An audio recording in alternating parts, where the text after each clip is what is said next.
what should be a right, and that is free education for all. Free education. Free education. Free education that doesn't saddle you with years of debt, with years of misery, with not being able to provide for yourself or your families. It's an absolute disgrace that we're in a country that's run by 18 multi-millionaires, 18 multi-millionaires who don't care about anyone here today, who don't care about vast swathes of society. Stop. I can't take it anymore. Do you hear what he's saying here? It's got to be free education. And he's tired of being run in a country by a bunch of millionaires that don't care. So they will go to the Senate of Rome or to Caesar. They will go to Nancy Pelosi or to Barack Obama or whoever and take it. It is the same thing that happened in the Roman Republic, not the empire. 31 BC. Octavian came to power. This is the adopted son of Julius Caesar. Well, he's the guy, if I may, Octavian, do we have him up here? We don't even have him up here. Octavian is this guy. And Octavian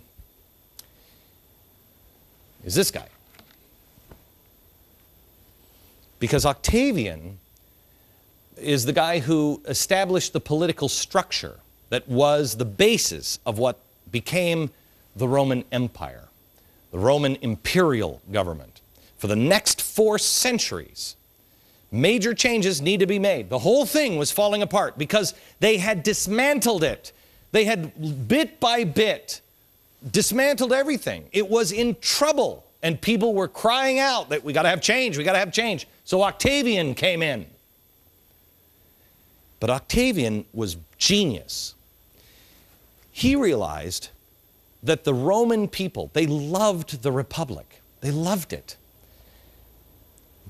But it was no longer an option unless they completely changed. So he had to go a different way. His solution, instead of saying, guys, we've screwed it all up, we've got to reset here. Instead, what he did was, he gave the people what they wanted and what he thought they needed. I don't know how many speeches he had to get and give, but he got it all through. Instead of abolishing the cherished institutions, he continued them. The people still were represented. They still elected their representatives. Still happened. The assembly still gathered. The Senate still oversaw the provinces and advised Octavian. It was all still there, but it didn't mean anything.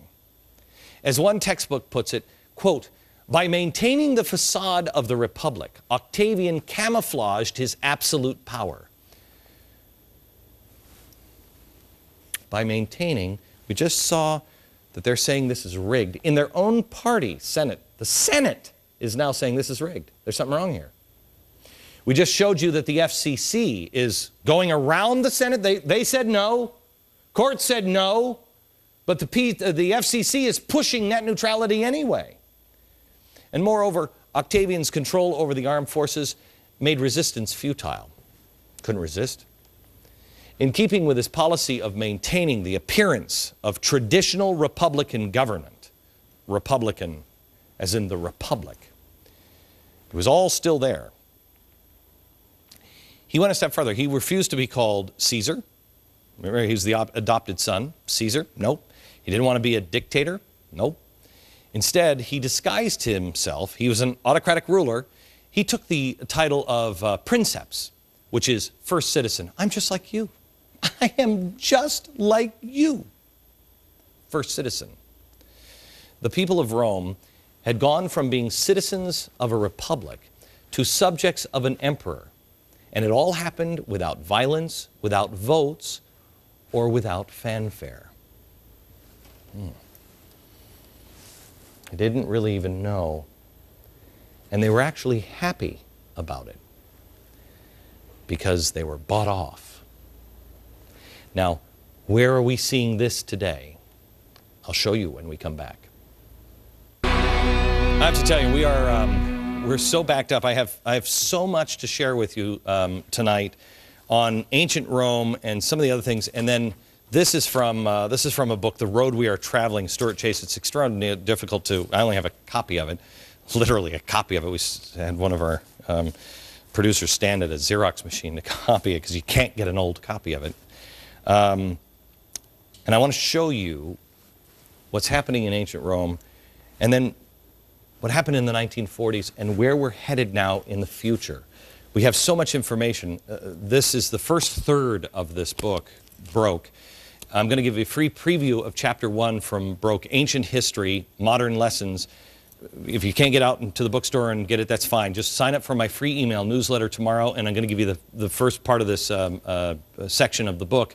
You'll find the newsletter at glennbeck.com. Sign up tomorrow. It will be in your email box. That's glennbeck.com. And tomorrow night, a town hall meeting in, I think, 500 different movie theaters. I'm going to be live with a group of people in Pittsburgh. And we're going to be talking about this and what do you do now? What do you do? That's tomorrow night. Check for a local movie theater around you that will be playing that tomorrow night live. Okay. The fall of the Roman Republic and into an empire, because I think this is where we're at. The empire begins. We're not looking at the decline and fall of the American empire because we're still a republic, but we're teetering. The enemies of the republic right now are doing the same thing that I'm doing right now. I am looking for what are the answers and the solutions. They're doing the same thing too. They're repeating history. But what they're trying to do right now is to convince you that communism and socialism is better than capitalism. They are doing everything they can to achieve their goal without you knowing it. And they are engaging in some pretty crafty wordplay. I want you to see some of this stuff. And the only way that capitalism can be changed is by fighting for a better system. And that system is going to be a socialist society. We want to move from suicidal gray capitalism to some kind of eco-capitalism where, at least we're not, fast-tracking the destruction of the whole planet. Will that be enough? No, it won't be enough. We want to go beyond systems of exploitation and oppression altogether, but that's a process. Okay. Capitalism can be changed into socialism. Oh, okay, well then it's not capitalism anymore. Ask any business person, they will tell you that China is the future. Well, what is that? China has they have state capitalism. That's what it's called. State capitalism. Well, let's define capitalism, socialism, and communism. Capitalism, the government protects your right to life and liberty so you can pursue your happiness. So in other words, can you watch my house and my kids and make sure you can't just pick me up off the street? I'll live within the laws, but I'm going to go out and do these things, and you just protect this stuff. That's capitalism. We haven't been doing that for a long time. The government isn't even protecting our life and liberty anymore because they're not arresting the bad guys. So we're not doing capitalism. But understand, the government protects your right to do what you want to do. Socialism has private ownership, but it's directed or partnered with the government. GM is a great example of this. They don't own it. We own it, but they kind of own it, but more or less they direct it. That's what's happening with socialized medicine, healthcare. They're not going to own these companies. They're going to partner with them. That's socialism. Communism is everything's owned by the government. And they tell everything, they take it all, and then they give you a little bit of it. That's how it works. Now, these four. There's local government. That's the closest to you. There's state with a small s. That's your region. National, our country. And then there's global. Well, our founders said that local government is the way to go. State government, it should be in this order of power. Global would be the weakest, national, state, local. This is the founders. This is number one. But what we're doing now is the exact opposite. State, when they say state capitalism, China is a state capitalist society. They don't use state like this. They use capital S, which is state capitalism. Capital S, the biggest government there is, the state. So it's state capitalism. Well, is it state capitalism in China? In China? Well, yes, because it's national. So it is the state. Is it capitalism? No. But it's also not communism. It's state socialism. Let's not use the word state, because one thing that progressives and Fabian socialists love to do, they have thesaurus. They have the thesaurus industry cornered. They love to change names. So we know it's not capitalism and it's not communism. It's socialism. State socialism. But they got the thesaurus out. Forget state. It's national socialism. What is that? Mussolini. Germany. They know they can't say that it's national socialism. They know you'd freak out. Well, if you knew history, you'd freak out, so they call it state lie capitalism. But that's not where we're headed. When they say that the future is state, remember, that's a capital S, state capitalism. That just means whatever the biggest fish is, for the first time ever, the biggest fish will be global. So we are looking at global socialism. Now, let me ask you this. What is George Soros, his open society? A lot of people don't understand. You say you want an open society. Well, who doesn't want an open society? Of course you want an open society, but that's not what he means. That's not what that dream is. That dream is a nationless planet.